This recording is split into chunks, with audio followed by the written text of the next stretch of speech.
Hello, everyone. This is Julia Barbaro, host of the Julia and Gino podcast. I'm here with the co-founder of Jake and Gino, my husband and co-host, Gino Barbaro. Hi, Julia. Hey. How you doing? I am amazing. This is going to be an amazing podcast. We got part two. We're really excited to welcome back Dr. David Hanscom to the show for part two. He's an orthopedic surgeon who retired from his practice back in 2019 to focus on teaching people how to break loose from the grip of chronic mental and physical pain and without surgery. And I want to really welcome you, Dr. Hanscom. The podcast we did on the first show was, to me, mind-blowing. And we've just been speaking off air for a few minutes. And the stuff that you've learned in the last 3 or 4 years, you're supposed to be retired. What are you doing? You're supposed to be in the golden years. You're supposed to be partying, going on these cruise ships. And I think you're probably working harder now than you did when you were working. Welcome. I talked to my wife about this. She gives me a hard time about this. But it's our job. Okay. First of all, you too. Yeah. Well, first of all, just to briefly summarize our last podcast. So we're going to try to skip over the first podcast. Please listen to our first podcast and understand the basics of what we're talking about today, because until you listen to that, you won't understand a fraction of what we're going to try to say today. But the bottom line is I was in chronic pain myself for 15 years. I had 17 different physical and mental symptoms. And the worst part of my ordeal was crippling anxiety from repetitive, unpleasant thoughts, intrusive thoughts, disturbing thoughts, obsessive thoughts. And I could not escape these things. And so in 2002, I tried to commit suicide, came very close.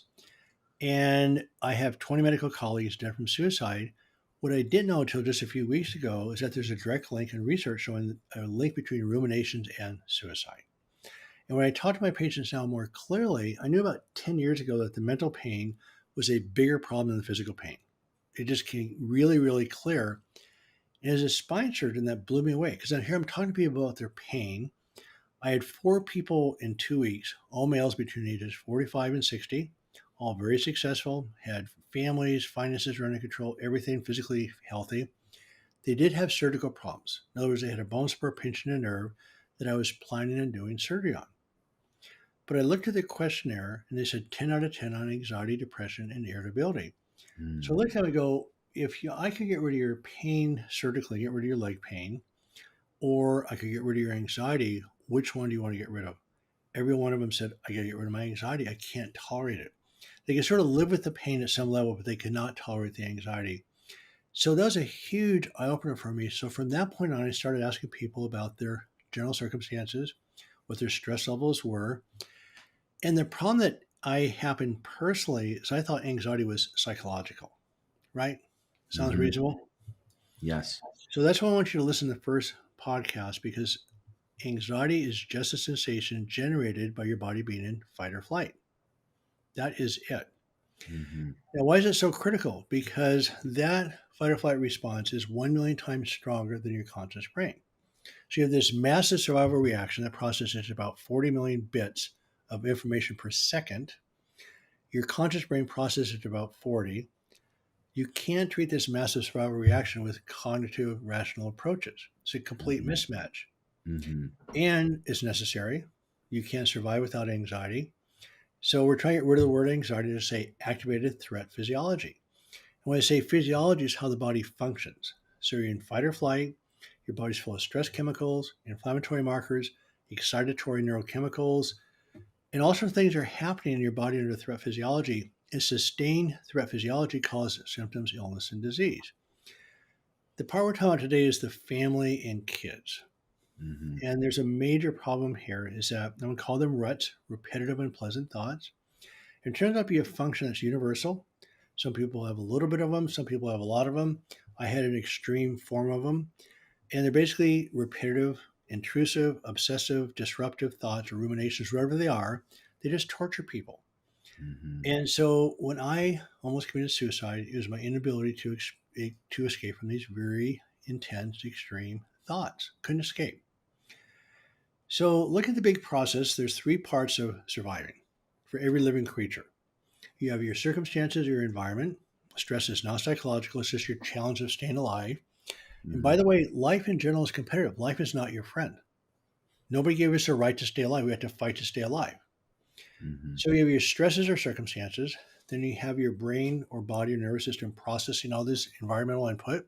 from all Mm-hmm. sorts of sensors. Then your brain makes a decision: is your environment safe or is it dangerous? So when it says dangerous, we call that threat physiology, which is adrenaline, cortisol, inflammation, excitatory neurotransmitters, and you're consuming fuel. When you're in safety, you're putting fuel back into the cells, you're regenerating tissues and rebuilding. So the essence of chronic disease is chronic stress that breaks down your body.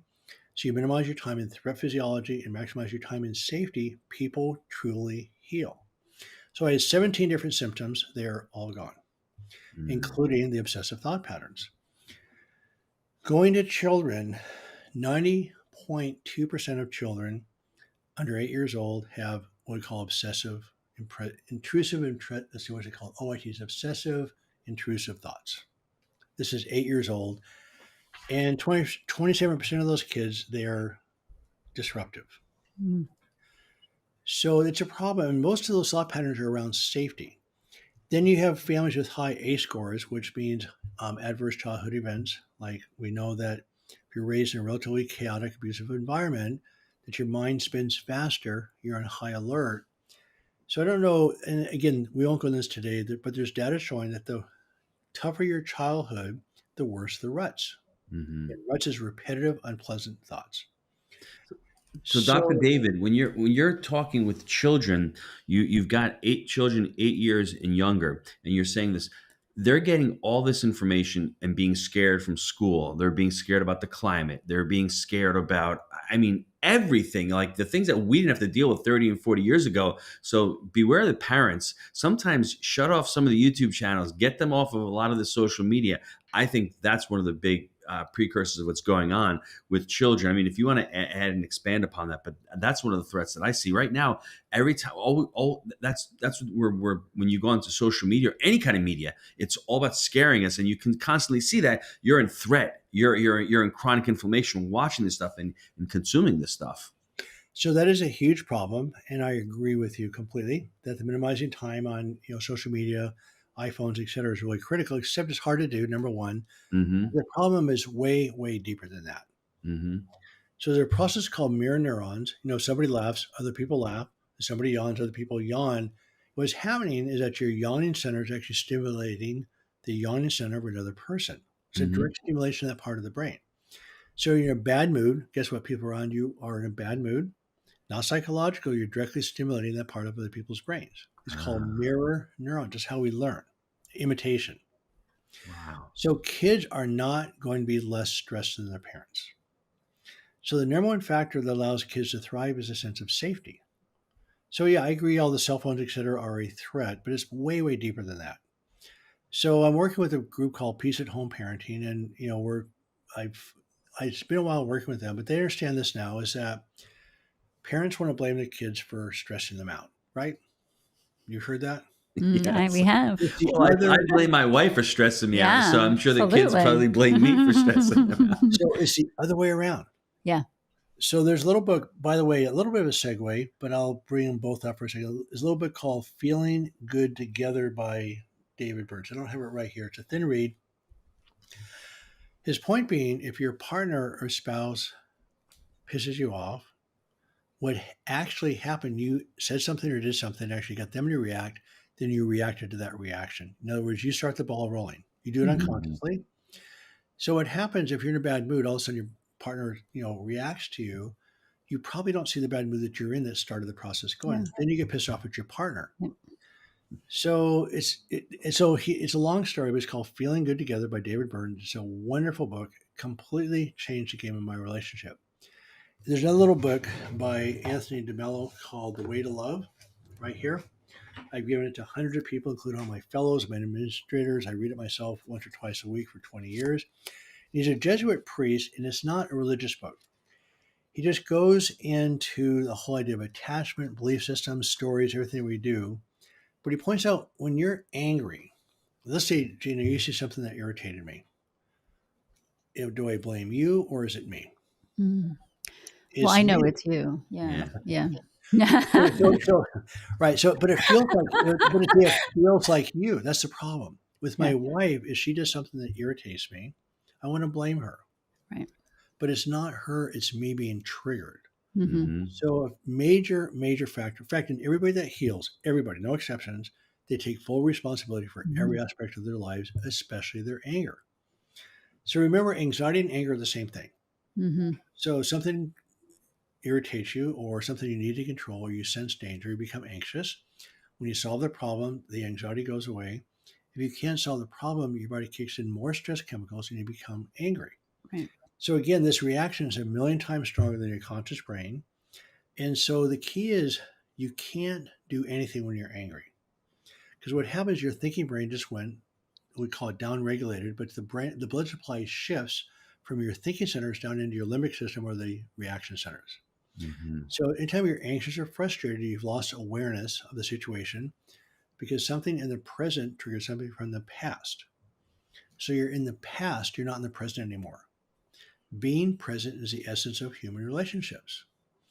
So what happens anytime you're anxious or frustrated, you just have to stop. We have a little saying, no action in a reaction, because you're not thinking right. That's why there's so much domestic abuse, Mm-hmm. because people are in their limbic brain or their survival brain, not their thinking brain. So people do. I mean, my mother was abusive. I never could figure out as a kid. She'd yell and scream, hit us, all sorts of things. Then she'd be incredibly remorseful for Mm-hmm. about 2 or 3 days. And then she would cycle again. So the problem was she didn't know is she didn't know how to regulate her physiology. In other words, the answer isn't sort of solving the problem. The answer is regulating your own physiology in a way to calm down and getting your brain functioning properly again.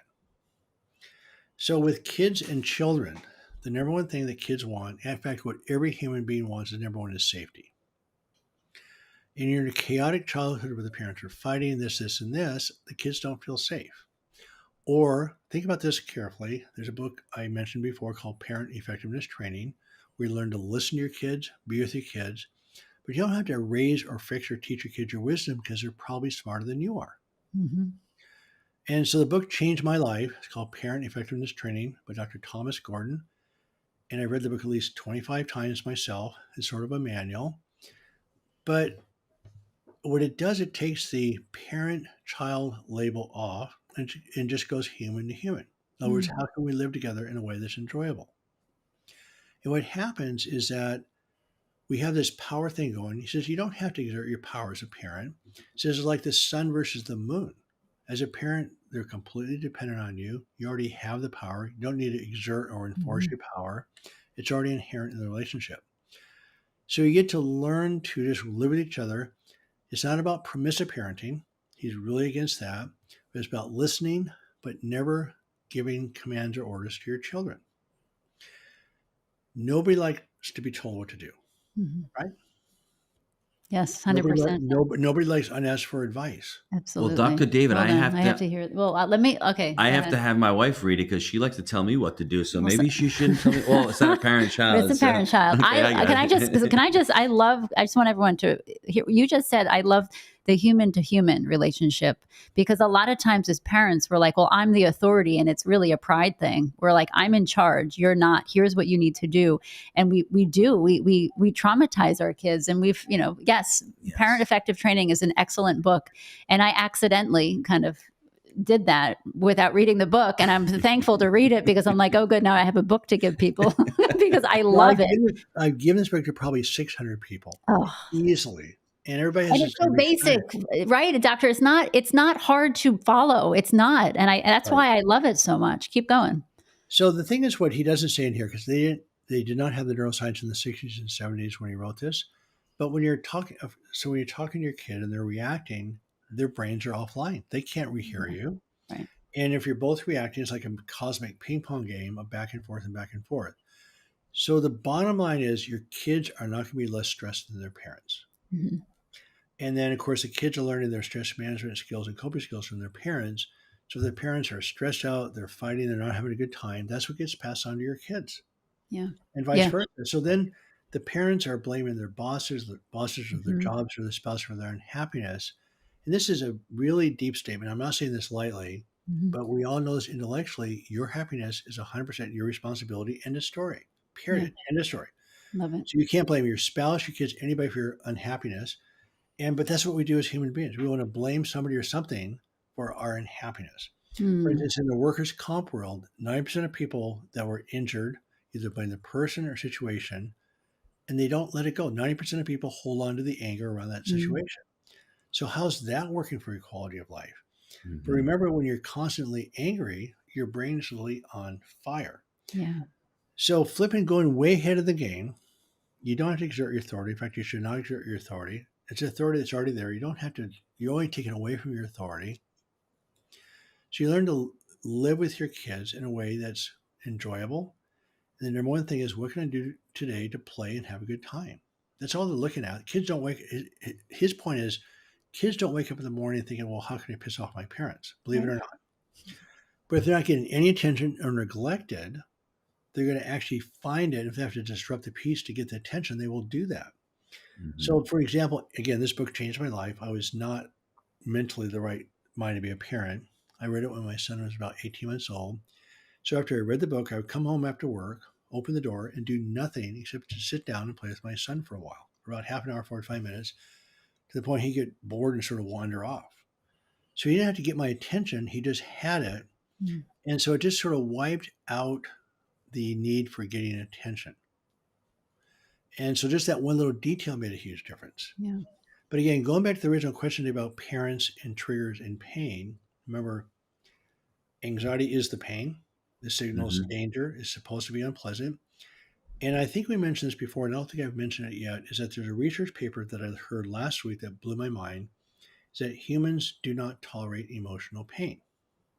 They don't. There's no protective response. Like with physical pain, you automatically withdraw your hand from a hot stove because it's dangerous. With emotional pain, you don't have the protective response. Mm-hmm. So with emotional pain, we have no protection. So what we do, we suppress our thoughts or suppress the emotions, which fires up the nervous system even more. So if you experience unpleasant thoughts, it fires up your body's chemistry, it makes the pain worse. If you suppress, it's even worse. But what happens is that when you suppress mental pain, it fires up your body's physiology or fight or flight. Your nerve conduction doubles. Each organ system responds in its own way. Every physical and mental symptoms is created by the stress physiology. So what happens is that the solution is actually calming down the physiology. And so the thoughts fire up the physiology fires up the thoughts. But since humans don't tolerate emotional pain, what it'll do, it'll choose physical pain or create it. It will create Mm-hmm. physical pain. And the reason why they think why that happens is because emotional pain is no protection. With physical pain, you can, quote, see it a little bit. You have a slight amount of control over it. You can justify your suffering. You can protect yourself from expectations of others and of yourself.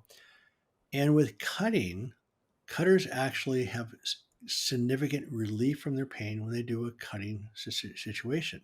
Mm-hmm. So it's the emotional pain that actually tortures people much more than the physical pain. So with your kids, it's the same thing. So kids want safety. They don't get it. Their mind starts spinning away. Mhm. Again, 90% of kids 8 years old and under have these obsessive thought patterns. And so if you experience the thoughts, they're bad. If you suppress them, it's even worse.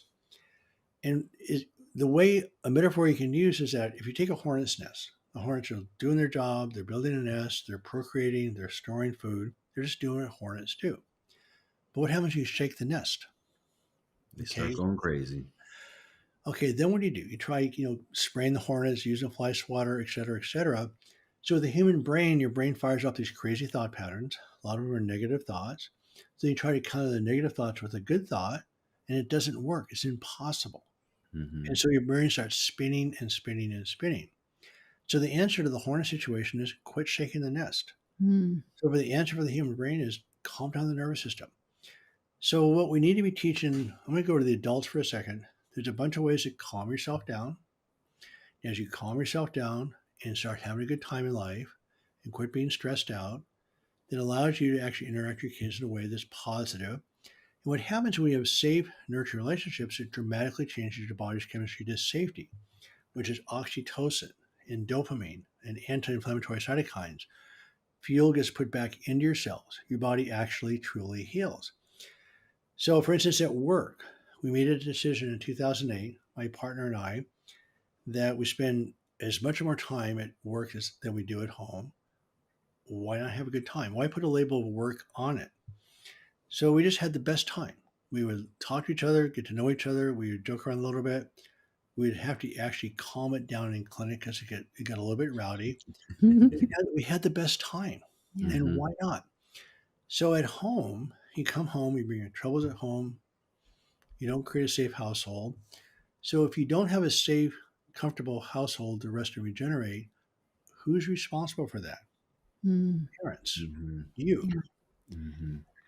I So love, yeah, I love that, doctor, because a lot of parents, me included, and every other parent that I've ever talked to is so worried, right? We take how we were raised and we're trying to either copy what our parents did or completely avoid it. And so we're always on edge. If I do too much of this, they're gonna hate me. And we worry. And the kid, we were like assuming the kids don't even know we're worried. And we're like, oh no, they can't read that. They don't know what they're, because we don't, a lot of parents don't realize how intelligent children are, which always killed me because I mean, my gosh, it's ridiculous how much they pick up, and obviously they're storing it.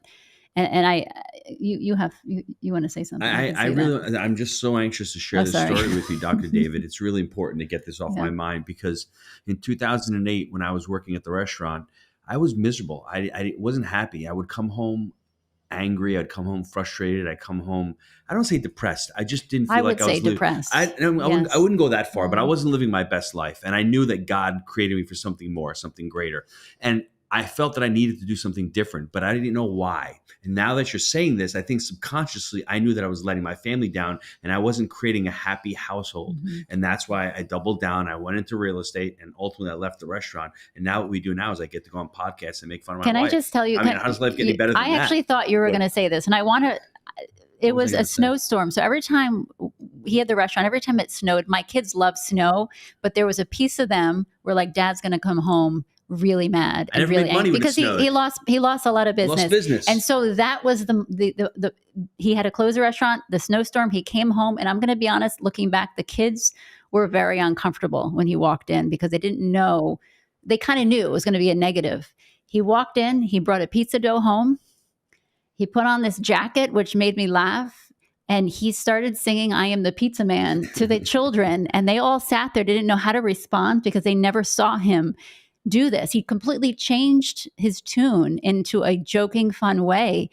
And they all got up and started dancing. They made pizza and they had the best night ever. And I think about that. Actually, for some reason, I thought you were going to tell that story No, not that one. because the kids are afraid of when we walk in the house. When we walk in the house, they know if we're going to be miserable and yell at them or be in a good mood. And it's really sad to me to think back all the mistakes we Yes. made, and they watched us walk in. And I mean, I did it today. I walked in kind of irritated, and what I'm noticing is over the years, and especially after our last podcast, doctor, I've been paying attention to my moods, and when you are in a good place and when you're calm, literally nothing bothers you. I mean, you could be in a room of chaos and you're calm. And so I walked in a little irritated about something unrelated to them, and I actually yelled at them, and they kind of were surprised because I haven't done that in a while. And they looked over, and I was like, "Where's this coming from?" And I thought, "Holy smokes!" It was I let those little things in like I used to, and what a difference that makes on the kids. Everyone listening, I so encourage you to get Dr. David's information and listen to it, listen to our past podcast, because even from that last podcast, my life is completely different.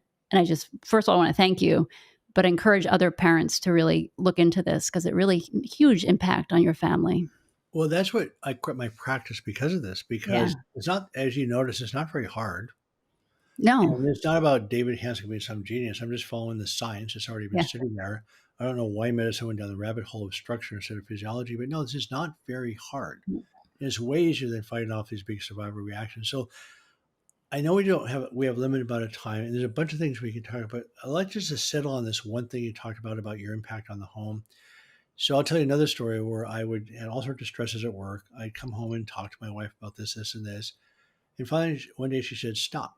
I go, "What do you mean?" Because I just thought home was a place you just brought your troubles and had a comforting shoulder. And she said, "They're not my problems." I go, "What do you mean? You're my wife." She goes, "They're not my problems." And she was right. It took me about 2 weeks to stop. We never talk about working at home anymore. And when I talk to parents now, I go, "Look, your home is supposed to be a place of comfort and safety. And when you bring your troubles from work home, it's a big problem. So another story is this one wife in chronic pain had two kids, ages 4 and 6, and her husband was extremely meticulous, probably OCD, and he just wanted the house perfectly picked up. So every day, about a half an hour before he came home, they start picking up the house. And the question was, it picked up well enough? Mm. And they didn't know what kind of mood he's going to be in. If it wasn't picked up well enough, he wouldn't yell at him, but just criticize this, and this. So instead of welcoming him home, they were afraid of being criticized. Mm. So I just have a website post I've written a couple times. I really emphasize this. If you're having a bad day, don't bring it home, number one. But if you can't get out of the mood before you walk through the front door, don't come home for a few bits. Take a break, take a walk, go for a drive, whatever you need to do. Don't walk in that front door angry ever. Because the problem is, again, going back to the pet book, we all know there's a thing called intermittent versus predictable reinforcement. The reason why fishing is so addicting because it's intermittent reinforcement. You don't know when the next fish is going to bite. If you go to a trout farm and just put the fishing pole and pull a fish out every time, people don't particularly enjoy that. So it goes the other way also, is if 9 times out of 10, you're in a good mood to come home, and 1 time out of 10, you're in a bad mood, you're screwed. They don't know which person's coming through that door. It's huge. So and then when he points out in the parenting book, which it wasn't that hard to do, by the way, he says you can't use this as a management technique. It's a way of life. Mm-hmm. So you can't use it 90% of the time, and then 10% of the time pull out the hammer and just bash the kid over the head. You get to the point you just never have to use authority, and you never should. Yeah. You can negotiate, you can talk, you can listen, but you never go to authority mode because, again, intermittent reinforcement is just completely deadly. Yeah. But going forward, here's the deal. Okay, so we did workshops, and this is a little bit like a family. We did a bunch of workshops at Omega Institute in New York, one in Seattle, and it was a 3-day and 5-day workshops. It was based on structure, didactic. People shared in small groups and in large groups. Then my wife is a tap dancer, and she brought in an exercise called the cup song. Have you heard of the cup song? I have not. Oh my God, look it up on the internet. It's called the cup song. Mm. And it's, God, what's the name of the movie? Anyway, it's a cup song. Yes. It's a rhythm. She's a tap dancer. We're not going to tap dance. But anyway, people were embarrassed, but they were vulnerable. They started laughing. And within probably a half a day after they started to laugh, their pain literally disappeared. And we couldn't figure out why. Well, what happens when you're at play and laughing is a massive, profound shift in your body's chemistry. So in 3 to 5 days, 80% of people went to pain-free in the workshop. Now, when they went home to the triggers, it came back, but no, they had tools. They had strategies. And so 5, 10, 15 years later, they're still thriving, still doing well. So their brain tasted what was possible. So it's my personal commitment is that I want to be aware of what I say, what I do, my impact on other people, which is hard and humbling, by the way. Mm-hmm. But again, going back to my work situation, just take an idea of actually we're going to enjoy our work, period. Nobody's going to take that away from us. Mm-hmm. And our fellows came in from these neurosurgical and orthopedic residency programs pretty beat up. Surgery is a tough field. Our mentors are very critical. And we felt like for the first 6 months of the fellowship that we're like a rescue shelter. And we're like, it's like a feral cat. And so they would calm down. And by the end of the year, we're all having just the best time. Our complication rate dropped, patient satisfaction went up, all sorts of things happen. And you can do the same thing in your own family. Just make a conscious choice every day to have a good time. Yeah. Mm-hmm. I have to say, too, I mean, I love the whole thing of not giving your children commands. And a lot of people are like, what are you talking about? You have to tell them to clean their room. You have to do all this. And I'm like, no, you don't. I mean, when I don't tell them what to do, they do anything and everything. Yeah. And I love, so my husband and I like to go for a walk at nighttime. We don't do it as much lately for some reason, which this is a reminder that we should walk at nighttime. But what I love is my kids love like the Hamilton play, for instance, or, all these other musicals, and they'll put on music. So all of them, doesn't matter what age they are, really loud in the house, they'll all sing it and they'll clean up. And it is, we come home and they're laughing and they're doing the chore that, how do you get all your children to clean up after dinner, the whole entire house? You put on music, you give them something fun to do, Right. and they have the best time together as siblings, which again, people like, you have a 9-year-old and a 24-year-old, how do they get along? Because they do stuff like this together. They learned that things like that can be fun. Mom doesn't have to like say, here's what you have to do. Like, girls, I'm going to go for a walk with dad. Do you guys want to put on that music again and straighten up the house? So like, yeah, mom, sure. So it becomes something fun for them, and something fun for them to kind of come together, and bond. Because we forget that too, is siblings don't have the opportunity to bond because we're always giving them activities outside the house and things to do and chores to do separately. And you know what I mean? It's very structured, and not that structure is wrong, but if it's in a fun way, the kids want to do it. So I just encourage all of you. Again, when you're at play, there's a really an unspeakably profound shift in your body's chemistry. Yeah. Oxytocin, a bonding drug, dopamine, relaxation drug, reward drug, serotonin, antidepressant drug. These are all incredible chemicals that are in your body, having way more powerful effect than medications can. Yeah. And you think more clearly, your creativity comes back. Mm-hmm. We have a little saying, no action in a reaction. So if you're angry or frustrated, don't say anything. Yeah. Mm-hmm. So just as a bit of a finishing up here, there's lots of things to cover, but the Doc Journey will give you a structure. On my website, backincontrol.com, I'll just say this here because it's not on my Doc Journey site yet. I have a huge section on the family components around pain. And so again, people with chronic pain complain a lot. And one of the cardinal rules about chronic pain in general, mental or physical, is never complain. Yeah. No giving advice, no criticism, no Yeah. complaining, no discussing medical care. But think about this. How many people really like being told what to do? Mm. I mean, your kids don't, particularly. No. You don't. If they're Mm-mm. telling you what to do, how would you react? So why do we think our kids deserve to have them to be told what to do all the time? What's your advice with the children about complaining and teaching them how not to complain, and even those reoccurring unpleasant thoughts? What's your advice to, as parents, helping our children with that? So again, there's no simplistic solutions, but they're not hard. So again, the Doc Journey course takes you through a sequence. Remember, humans cannot tolerate emotional pain. So what do? So there's a series of steps that allows you to open the door a crack, open it more and more and more, allow yourself to tolerate emotional pain, and then allows you to become more and more aware. Then you learn how to process anger, which is a huge deal. Every person that truly heals learns anger. And forgiveness forgiveness doesn't work. It's too big of a word. So people get irritated every day. So forgiveness isn't the answer, even though it's not a bad answer. It's just that we call it flipping the switch. Anger is a very powerful survival reaction. So just as one example of a strategy to deal with anger is the first 5 words is no action in a reaction. When you're in a reaction, you're in the past, you're not in the present. So clench your teeth, walk out of the room, just don't engage when you're angry, period. The second 3 words, you call it 5-3-2. The second 3 words is called flipping the switch. Okay, you're in a victim role, you're upset, you're pissed off. And so it doesn't matter what conversation you have, it's not going to solve it. So it's very powerful. There's no shortcuts. It's never going to go away, by the way. So we call it flipping the switch. You simply decide to change directions. We're just going to go a different direction. So the final 2 words is move on. So no action and reaction, calm down. Then you decide to flip the switch. You flip the switch, and then you move on. For as simple and simplistic as it sounds, it's incredibly effective. So when triggers and families, by the way, are the deepest triggers. That's how you're programmed. That's what sets you off again. So the family rules around anger is that we wish everybody that can read and participate learn the tools. And the tools are around self-regulation. For instance, there's breath work, there's music, there's rubbing your forehead, stimulate the vagus nerve, which is anti-inflammatory. Positive play, again, a profound shift in body chemistry.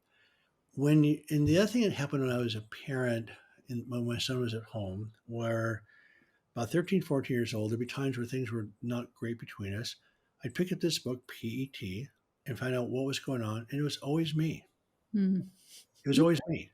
Because what happens, again, going back to David Byrne's stuff about feeling good together, is that if your kid or spouse or partner acts in a way that you don't like, you're the one that started the reaction. So what happened to me and my son during those years is I would start asking too many intrusive questions. And so there's a chapter in PET book, chapter 3, there's 14 different things that parents do to their kids that are intrusive. Too much about their day, what's going on, little details here, here, and there. So you're acting like you're trying to be a concerned parent, but you're really trying to control them. Mm-hmm. None of us like to be controlled, especially your kids. Wow. And so I wish I could find this really quickly in the book, but he talks about the parents' bill of rights, about parents say that they have to teach your kids wisdom, etc. And he says, "How dare you think that you're smarter than your kids? You don't know That's that. right. That's You've had right. more experiences, and maybe you're not as smart." Right. We call it the parents' bill of rights, and it's really a profound statement. Mm. So you just get to learn with your kids. You get to listen from your kids. You get to learn from them. And it just makes the whole experience a lot more fun. So as you have more fun, they have more fun. They have more fun. You have more fun. So it's a very much of a exponential growth process. And I love the story about your kids doing what they have to do without arguing with them. Love They'll it. just do it. And I have to add too, a lot of people say, Julia, how do you do it? How are you so patient with the kids? This is how I do it. And it's in the book. And it's very simple, but it is a lot to do with you. And a lot of people are just trying to get patience, and they walk into the room like, oh, I'm going to be patient. I'm going to be patient. And then they just explode. And it's yeah. Yeah, Dr. David, before I let you go, before we stop the podcast, this is an important question that is on my heart.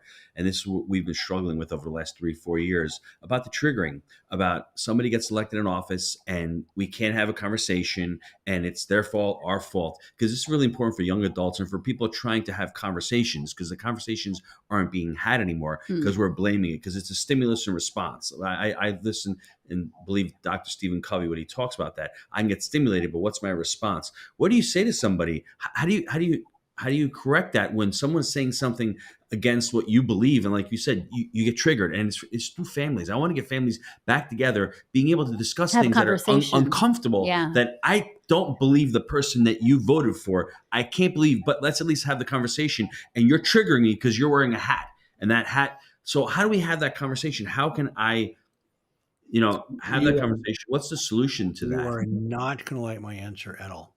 I don't like my wife's answers either, so it's okay. Okay. So a trigger is a trigger. If you're triggered, they're triggered. Remember, when you're triggered, your thinking brain is offline. Uh-huh. So that's why people say don't talk politics, don't talk religion, because it's just like two zombies talking to each other.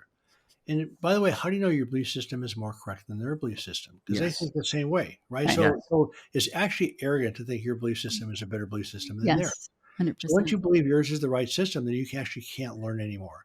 So with my spine fellows, if I thought I was the mentor and couldn't learn anything, I learned a tremendous amount of my skill sets from my fellows because I just wanted to listen. Mm-hmm. So the number one thing we talk, this crosses all aspects of self-care.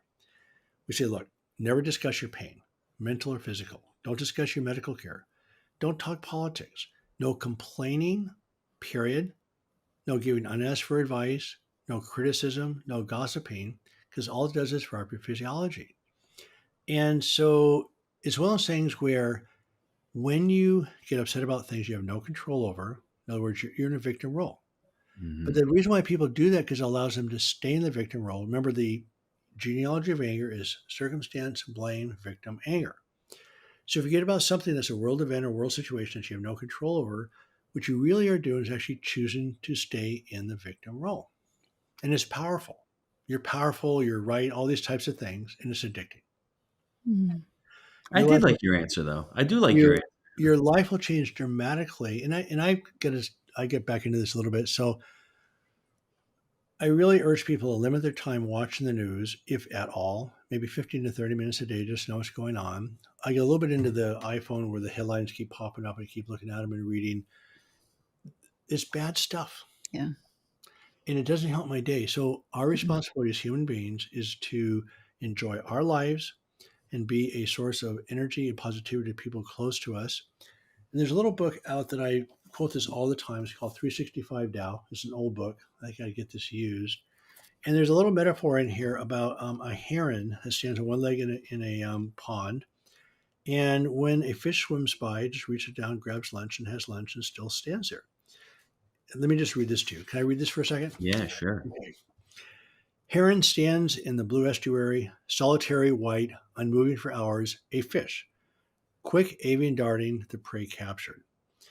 So the secret is of staying alert, still, don't waste your energy. As people say, keep your powder dry.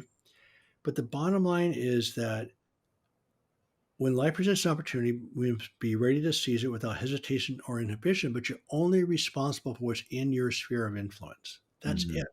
Mhm. So one of my more successful mentors, who I actually got mentored by today, very successful businessman, pointed out the only thing you're responsible for is yourself. You have to take care of yourself. Then your family, then your friends, then your colleagues, then society. But if you don't take care of yourself, nothing else matters.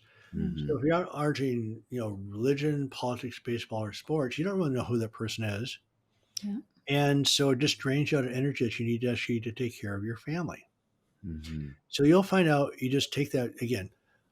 A major cardinal rule, first leg of the doc journey, is no discussing medical care, no discussing your pain, no complaining, no gossiping, no giving advice, no criticism, nothing. Just comes off the table completely. Mm. And until people do that, they actually cannot really heal. Can't Mm. do it. I love that Remember so that. much. Remember there's input, the nervous system, and the output. Yeah. And so you're changing the input, which lowers your physiology from threat to safety. Yeah. I think the gossip and the complaining and the not giving advice, if you're not, that, especially as a woman, as a mom, is torturous for a little while. But Right. I promise you, it's very freeing at one point. And it's very calming. And all of a sudden, you're like, why am I so calm sitting in the room of kids being loud and doing things that normally would bother me? And it's very interesting what happens. And it just takes you to try it one time. Just try it one time, walk into a room and just sit and watch, pay attention to your kids, notice their reaction that you're just sitting there because maybe you're not normally doing that. It's very interesting to start observing other people instead of just like we were talking about before, telling them, here's what you have to do next, or, complaining about something wasn't done properly, the dishwasher wasn't loaded properly, all of that. It's one of those things you just let it go. And when you start, you teach your kids as much as you can. And then at one point you said, let it go and let them figure it out and do it in their own way, because it's not all about us all the time. Mhm. Dr. David, this It sounds like you've jumped into some of these principles yourself fairly hard. I'm impressed. Thank you. Like I said, I did it accidentally, and now Yeah. I have the book. So what good is that for me? No, but and now it's good that I can give it to other people, I guess. You have a structure to think about this on. So no, I mean, Yeah. a lot of it's common sense. What I didn't realize earlier on is the profound effect it has on your body's chemistry. yes. But if you yes. change the game Hmm. about what can I do well, first of all, I have to renew this once in a while. I just refuse to give my peace of mind over somebody who irritates me, because Yes, I they're love not being that. nice, they're jerks. Why do I want my peace of mind destroyed by Yes, somebody who's being a jerk? I don't need to exactly. do that. So I just say, not going to do that. Yeah, I don't have to react to them. I don't have to spend time with them. right. But on the other hand, what can I do to make my life around me more enjoyable? So Mm. there's two sides of the equation. I become aware of my impact on others and others' impact on me. Hmm. Then going back to this book again, The Way to Love by DeMello, he defines love as awareness, awareness, awareness. So true. Become aware. So yeah, it changes the game dramatically. Plus, by the way, it's much more interesting to listen than it Hmm. is projecting your view of the world on everybody else. I mean, you Yeah, already know your view. yeah. It gets rather tiring. And then when somebody, by the way, Gino, somebody triggers you, Yeah. is telling you something. Hmm. Mhm. Is something get triggered? So again, in this book, The Way to Love, he points out that there's a chapter called "Love Your Enemies." If somebody upsets you, you learn to thank them Mm. because it tells you what's actually in your own brain.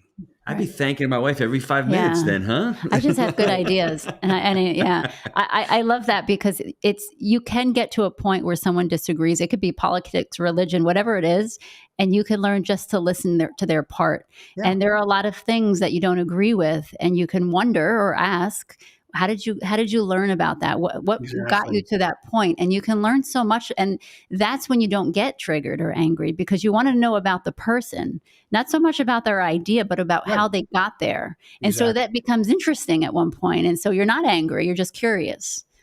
I just saw a movie called Living with Bill Nighy in it. Have you seen this movie? No, I have not. It's profound. It's really good. It's about 6 months old, maybe. Bill Nighy is that English actor. He's a pretty funny guy. Mhm. And just one line in there. I'll just tell you the line. I won't tell you the context because it's really a movie worth looking at. But he made a comment is that I don't have time to be angry. Mm, I mean, Mhm. why? Mhm. yeah, I agree. I'm gonna write And a that little down. something before we sign off, ladies. This really works with your husbands, just so you know. If you Yeah. don't complain, if you don't give advice, all of those things that Dr. David said, it really, I mean, it will change your marriage. For Doctor real. Like, I'm not Doctor kidding. I'm laughing, but I'm serious. Dr. David, listen, it's been an honor. It really been a privilege to talk to you. We could talk hours about this because for us, there's so much we don't know about being good parents, and there's so much that we need to learn. And for somebody that's been retired since 2019, I think you've made such a profound impact in these last few years of the Thank you. work that you're doing and the work that you're putting in. And for me, to be able to know somebody that continues to want to grow and learn and give back, because Give these are all back. things that you're doing that you Yeah. don't have to do anymore, but you're able to do that. It means a lot that you come on the show and you share these thoughts and you share all the knowledge that you've learned. So just once again, thanks again for being on the show. And it's backincontrol.com. And for everybody out there, do the work. You are worth it. It's harder not to do the work. So if you do the work now, you will be happy for the rest of your life. Thanks, So Dr. David. on the backendcontrol.com website, a couple things. We talked about the resources page, which gives you access to the app and the course, which is the sequence to follow. But if you look on, it's called Stage 3, Step 2 is a whole section on the family. Mm, Stage 3. So it's essentially another mini book about the family, this family structure around pain. And chronic pain, mental and physical, just devastates families. It's the biggest, the last years of my practice was spent almost exclusively on family issues.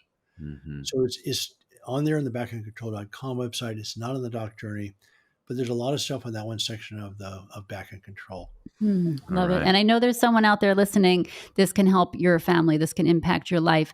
And I'm sure you know many people that this can also help. Please share this podcast with those people, because I just want everyone to hear this. I want everyone to learn this, because their life will change dramatically. I promise. And their It's families' 100% lives. worth it. Your families will change and it will spread. So Thanks again, thanks, Dr. Dr. David. David.